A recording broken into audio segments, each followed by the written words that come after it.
സതീശേട്ടൻ്റെ വീടിൻ്റെ അടുത്തുള്ള അംഗനവാടിയിൽ കുത്തിവെക്കാനായിട്ട് കൊണ്ടുപോകുന്നത്. ഇതുവരെ കുത്തിവെച്ചുകൊണ്ടിരുന്നതെല്ലാം നമ്മുടെ ഗവൺമെൻറ് ഹോസ്പിറ്റലിലും ഹെൽത്തിലും ഒക്കെ ആയിരുന്നു. അപ്പോൾ ഇന്ന് സതീശേട്ടന് ജോലി ഉണ്ടായിരുന്നു. ഞാനും ഹാപ്പിക്കുട്ടനും മാത്രം ഓട്ടോയിൽ പോകാമെന്ന് വിചാരിച്ചിരുന്നതാണ്. അപ്പോൾ ഓട്ടോയൊന്നും കിട്ടിയില്ല. അതുകൊണ്ട് സതീശേട്ടനെ പോയി വിളിച്ചിട്ട് വന്നതാണ്. അരമണിക്കൂർ ലീവ് എടുത്തിട്ടാണ് സതീശേട്ടൻ ഇപ്പം വന്നിരിക്കുന്നത്. നമ്മുടെ വീടിനടുത്തൊരു വീടാണ് പണിഞ്ഞുകൊണ്ടിരിക്കുന്നത്. നമ്മുടെ റിലേറ്റീവിൻ്റെ വീടാണ് കേട്ടോ.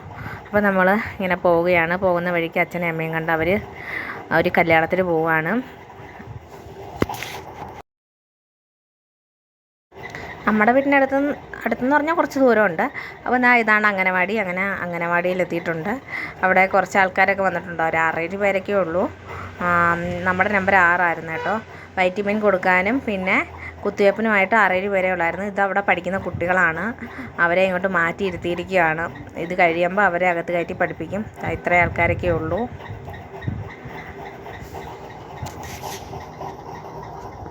അവിടെ ഇരുന്ന് ഞാൻ ഹാപ്പിക്കുട്ടനും കൂടെ കുറച്ച് വീഡിയോസൊക്കെ എടുത്ത്.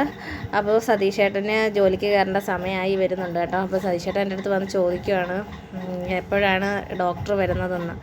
അപ്പം ഞാൻ നേരത്തെ അന്വേഷിച്ചിട്ടുണ്ടായിരുന്നു അപ്പോൾ എപ്പോഴാണ് ഡോക്ടർ വരുന്നത്. അപ്പോൾ അവർ പറഞ്ഞ് ഇപ്പോൾ വരും, 10 മിനിറ്റിനകം വരും. ഒക്കെ കഴിഞ്ഞ് ഞങ്ങൾ വീട്ടിൽ പോവുകയാണ്.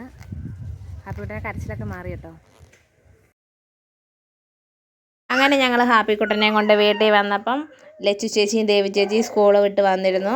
അപ്പോൾ ലച്ചു ചേച്ചിയും ദേവി ചേച്ചിയും അവർ ഓട്ടോ മാമനാണെങ്കിൽ മഞ്ചും 2 മിഠായിയൊക്കെ കൊടുത്ത്. അങ്ങനെ 2 മഞ്ച് ഹാപ്പിക്കുട്ടന് കൊടുത്ത് 2 മിഠായി അവർ കൊടുത്തു. പിന്നെ ആണെങ്കിൽ സ്കൂളിൽ നിന്ന് കേക്ക് കൊടുത്തിട്ടുണ്ടായിരുന്നു. അതും അവർ ഹാപ്പിക്കുട്ടന് വേണ്ടി കൊണ്ടുവന്ന് ആ ഒരു കേക്ക് ഞാൻ കൊടുത്തു. ഹാപ്പിക്കുട്ടൻ്റെ ആദ്യത്തെ ക്രിസ്മസ് ആണ്. അപ്പോൾ ആദ്യമായിട്ട് ക്രിസ്മസ് കേക്ക് കൊടുത്തത് ലച്ചു ചേച്ചിയും ദേവി ചേച്ചിയാണ്. അപ്പോൾ ഇന്നത്തെ വീഡിയോ ഇത്രയേ ഉള്ളൂ. നമ്മുടെ വീഡിയോസൊക്കെ ഇഷ്ടപ്പെടുമെങ്കിൽ ലൈക്ക് ചെയ്യുക, ഷെയർ ചെയ്യുക, കമൻറ്റ് ചെയ്യുക, സബ്സ്ക്രൈബ് ചെയ്യുക. താങ്ക്